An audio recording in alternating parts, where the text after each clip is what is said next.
Hello guys, ഇന്ന് ഞങ്ങൾ ചെറിയ ചാള, കുഞ്ഞിച്ചാള, ഇതിവിടെ ഉള്ളി മുളക് ഇടും. ചെറിയ ചാള അതിനിപ്പോൾ മുറിച്ച് ക്ലീൻ ചെയ്ത് വെച്ചേക്കണേ.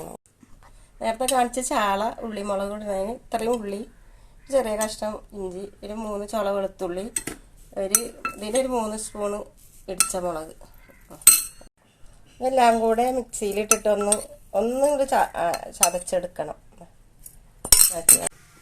ചട്ടി ചൂടായിട്ട് വെളിച്ചെണ്ണ ഒഴിക്കണ.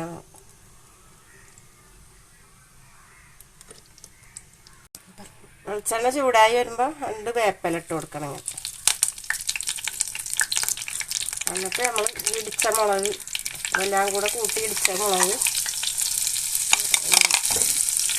ഇട്ട് കൊടുക്കുക. പിന്നെ മുളക് എണ്ണ തെളിഞ്ഞ് വന്നിട്ടാ അതിൽ ഇതുപോലെ ആകുമ്പോൾ നമ്മൾ പുളി ഒരു 2-3 കഷ്ണം ഇത്രയും പുളി ഇട്ട് കൊടുക്കും. അതൊന്നിങ്ങനെ ഇതിലൊന്ന് ഇതാക്കണം, പുളി ഇറങ്ങാൻ വേണ്ടിയിട്ട്.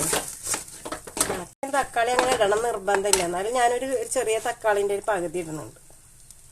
അതൊന്ന് വാടട്ടെ, വാടിയിട്ട് നമുക്ക് മീനിടാൻ ഞാൻ കൂടെ ഇതുപോലെ ഇനി ഒരു 1/2 കപ്പ് വെള്ളം. എന്തിനാണെന്നറിയും, ആ മീനൊന്നതിൽ ഒന്ന് വേവണം, അതിൽ കാണും. ഇത്രയും ഇടുള്ളൂ. ഇതിൽ മീൻ വറ്റിച്ചെടുക്കണം. ഇതാ മീനിടണ ചാള, ചെറിയ ചാളയാണ് ഇതിന് അധികം ഉപയോഗിക്കുക. ഒന്ന് ഇളക്കി കൊടുത്തിട്ട് ഒന്ന് മൂടി വെച്ചാൽ, മൂടി ഇങ്ങനെ വെച്ചോ,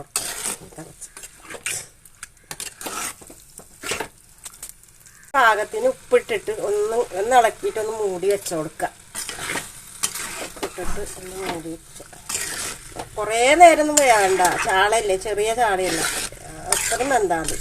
ഇത് നമുക്ക് കപ്പ പുഴുങ്ങിയിട്ട് ആ കപ്പയിലേക്കൊക്കെ കഴിക്കാൻ നല്ല ടേസ്റ്റാണ്. കപ്പൻ്റെ കൂടെ നമ്മളെ കുഞ്ഞിച്ചാള ഉള്ളി മുളക് ഇട്ട് റെഡി ആയിട്ടുണ്ട്. അതുപോലെ നിങ്ങൾ ഉണ്ടാക്കി നോക്കുക. എന്നിട്ട് ഇത് കപ്പൻ്റെ കൂടെ ചോറിൻ്റെ കൂടെ ഒക്കെ കഴിക്കാൻ നല്ല ടേസ്റ്റാണ്. ഇത് പഴകി ഇന്നത്തെ നാളെ കഴിക്കാനോ എന്ത് രസമാണ്. അതുപോലൊക്കെ ഉണ്ടാക്കി നോക്കി. നിങ്ങൾ ഇഷ്ടപ്പെട്ട ലൈക്ക് ചെയ്യുക, ഷെയർ ചെയ്യുക, സബ്സ്ക്രൈബ് ചെയ്യുക. ബൈ.